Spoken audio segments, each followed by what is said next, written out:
नमस्कार, जय भगवान। तो यात्रीगण कृपया ध्यान दें, अपनी कुर्सी की पेटी बांध लें। अभी हमारी गाड़ी कलयुग से द्वापर युग की ओर बढ़ेगी। उस समय में जब समय था महाभारत के युद्ध का, समय था श्री कृष्ण और अर्जुन के अनुवाद का। तो वो क्या कहते हैं, शुरुआत अंतिम लाइन से करेंगे क्योंकि उन्होंने अंत में कहा था कि सर्वधर्मान परित्यज्य मामेकम शरणम व्रज अहम त्वं सर्व पापेभ्यो मोक्षयिष्यामि मा शुचा। यानी सभी धर्मों के भेद भुलाकर केवल मेरी शरण में आओ, मैं तुम्हें सभी पापों से मुक्त कर दूंगा। अर्जुन, केवल मेरी शरण में आओ। और अंत में यह भी कहा था, अंतिम उपदेश ये था कि अब तक मैंने तुम्हें जो भी धर्म का ज्ञान दिया, कर्म का ज्ञान दिया, उसे भुला दो। अब इसका अर्थ क्या हुआ?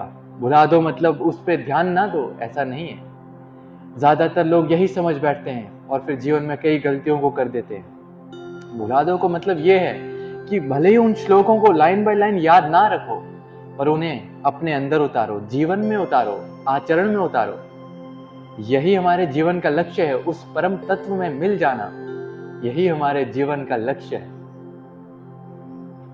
और दुखों का कारण है मैं, यानी अपने आप को मैं मानना। जब तक माना कि ये मैं हूं, ये शरीर मैं हूं, तब तक शरीर के संबंधी जुड़ेंगे। फिर उन्होंने कुछ कहा तो फिर आपको बुरा लगेगा। लेकिन जीवन में अगर सुखी रहना है तो स्वयं के अस्तित्व को समझना होगा। हमारा जो वास्तविक स्वरूप है वो आत्म स्वरूप है और उसे कोई कुछ कर ही नहीं सकता है। नयनम छिन्दन्ति शस्त्राणि नयनम दहति पावकः न चैनम क्लेदन्त्यापो न शोष्यति मारुतः। अर्थात आत्मा का जो स्वरूप है, ना ही उसे कोई शस्त्र काट सकता है, न अग्नि उसे जला सकती है, न वायु ही उसे सुखा सकती है, न जल गला सकता है। वह नित्य है, अजन्मा, सनातन, पुरातन है। वही आपका स्वरूप है। पर न जाने क्यों अपने आप को छोटा मान बैठते हो। यही दुखों का कारण है। अपने वास्तविक स्वरूप को समझो। आप वही हो जो मैं हूं, मैं वही हूं जो वो है, वो वही है जो ये संसार है। हम उसमें हैं, वो हम में है। बस इस स्वरूप को समझ जाओ तो तुरंत दुखों से मुक्ति हो जाएगी। और भगवत गीता का लक्ष्य केवल किसी एक धर्म के लिए नहीं है, समस्त मानव जाति के लिए है। भगवत गीता का अर्थ है स्वयं को जानना, परमेश्वर को जानना। क्योंकि स्वयं को जान जाओगे तो और कुछ जानना शेष नहीं रहेगा। यही जीवन का लक्ष्य है और इसे स्वयं के अध्ययन से प्राप्त किया जा सकता है। मुक्ति पानी है तो इसके दो रास्ते हैं, दो तलवार है, वैराग्य और अभ्यास की। अभ्यास और वैराग्य के द्वारा उसे प्राप्त किया जा सकता है। और मुक्ति तक जाने के लिए सबसे पहले आपको अपने मन को वश में करना होगा। वश में करने का मतलब ये नहीं कि उसको पकड़ के ही बैठो, एक जगह कुछ करने मत दो, ऐसा नहीं। क्योंकि जिस चीज को जितना पकड़ोगे वो उतना भागेगी। छोटा बच्चा है, कितना चंचल होता है, इधर उधर पकड़ के बैठो कितनी देर रहेगा, फिर भागेगा इधर उधर, इधर बिठाओगे फिर उठ के इधर इधर इधर। तो ऐसे हमारा मन होता है, एक चंचल घोड़े की तरह। एक घोड़ा होता है, अगर आपको कंट्रोल करना नहीं आए तो कभी कंट्रोल में आएगा ही नहीं। लेकिन आप लगातार कोशिश करो करो करो करो, कोशिश पे कोशिश चलती चली जाएगी तो एक ना एक बार आपको सफलता अवश्य ही प्राप्त होगी। तो बस ऐसा ही हमारा मन होता है। अब इसको वश में कैसे करना? अभ्यास से। मन भटक रहा है, इसका फीचर है, जैसे फोन है, फोन का फीचर है इंटरनेट वगैरह सब कुछ। मन का फीचर है भटकना, विषयों में जाना। तो उसको अगर वश में करना है तो उसको प्यार से समझाना होगा। वो गुस्से से नहीं समझेगा। वो ऐसा, उसमें ऐसा दबाव होता है कि आप जिस चीज से दूर ले जाओगे वो और उसके पास चला जाएगा।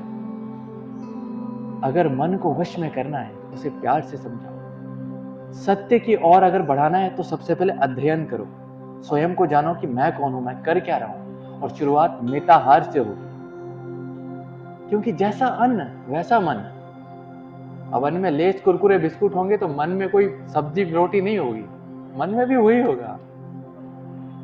अब मन को समझाना कैसे? देखो मन तो बहुत भटकता है, इतना भटकता है कि क्या ही कहे। खाने पीने के मामले में ज्यादा ही भटकता है।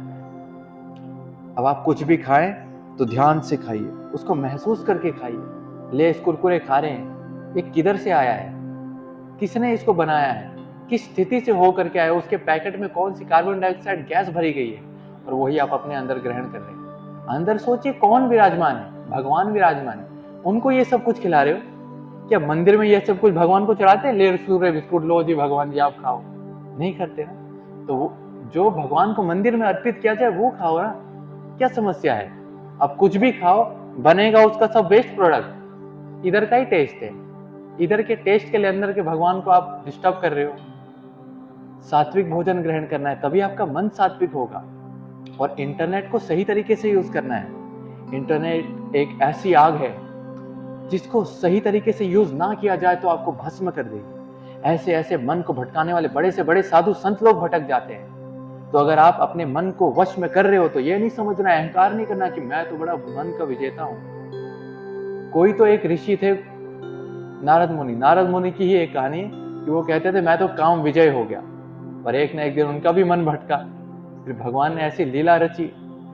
एक भगवत गीता का श्लोक है, मन एव मनुष्याणाम कारण बंधन मोक्षो, यानी मन ही मनुष्य के बंधन का कारण है और मोक्ष का कारण है। अब मन से मान लिया ये मेरा वो मेरा, तो वो बंधन। मन एक ब्रिज है, शरीर है, मन का ब्रिज है और आत्मा पीछे विराजमान है। अब वो जो मन का ब्रिज है, वो मन के ब्रिज से मन आपको बाहर की ओर ले जाता है ज्यादातर, और उसको अंदर की ओर लाना है, तभी अपने आप के स्वरूप को समझ पाओगे। मन इतना खतरनाक है, इतना खतरनाक है। भगवत गीता में जो YouTube वाली भगवत गीता है उसमें एक गाना भी होता है कि क्या होता है, हाँ, मन है शरीर के रथ का सारथी, रथ को चाहे जिधर ले जाए। इंद्रियां हैं उस रथ के घोड़े, घोड़ों को विषयों की ओर भगाए। आत्मा और शरीर के मध्य में, आत्मा और शरीर के मध्य में ये मन अपने खेल दिखाए। मन को वश में कर ले जो प्राणी, वो इसी रथ से मोक्ष को जाए। मन को वश में कर ले जो योगी, वो इसी रथ से अनंत को जाए। यानी कहने का मतलब ये है कि ये जो मन है ये शरीर के रथ का सारथी है। तो इसको समझना इस प्रकार से कि एक बस जा रही है, बस का ड्राइवर है, बस का ड्राइवर है मन, कंडक्टर है आत्मा, बस है शरीर। अगर ड्राइवर का दिमाग खराब हो जाए, यानी मन हमारा भटक जाए, तो क्या होगा? एक्सीडेंट ही होगा। अब कंडक्टर वहां से बोल रहा है, अब कंडक्टर की ना सुने तो मन तो ऐसे ही खराब रास्ते पर ही जाएगा। तो वैसे ही अगर हम अंतरात्मा की आवाज को नहीं सुनेंगे तो मन हमें गलत और ही ले जाएगा। उसका फीचर ही यही है। तो मन को समझना है तो सबसे पहले ध्यान करना होगा। हम इस योग मार्ग में आगे आए हैं, बहुत अच्छी बात है। हर कोई इसमें आगे नहीं आ सकता है, लेकिन फिर भी अगर आपने जीवन को सुधार ना करना चाहें तो फिर आपकी मर्जी। मन के दो डिपार्टमेंट होते हैं, एक पॉजिटिव एक नेगेटिव। अगर पॉजिटिव वाले की सुनोगे तो वो सत्य ही कहेगा, नेगेटिव की ओर तो हमेशा गलत ही आपको रास्ते पर ले जाएगा। इस धर्म के मार्ग पर आगे चलना है तो संतों की वाणी सुनो। इस कलयुग में मुक्ति पानी है तो केवल एक ही साधन है। हम इस मुक्ति के मार्ग पर आगे बढ़ रहे हैं।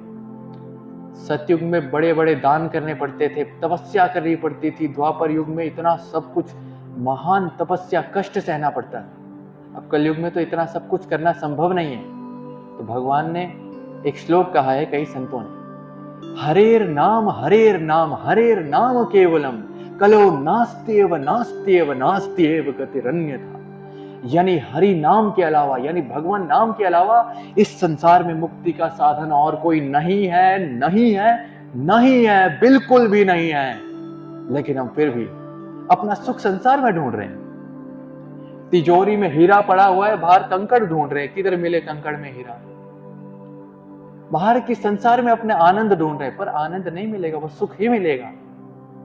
केवल कुछ टाइम के लिए रील्स स्क्रॉल कर ली, कुछ भी कचरा मन में भर रहा है।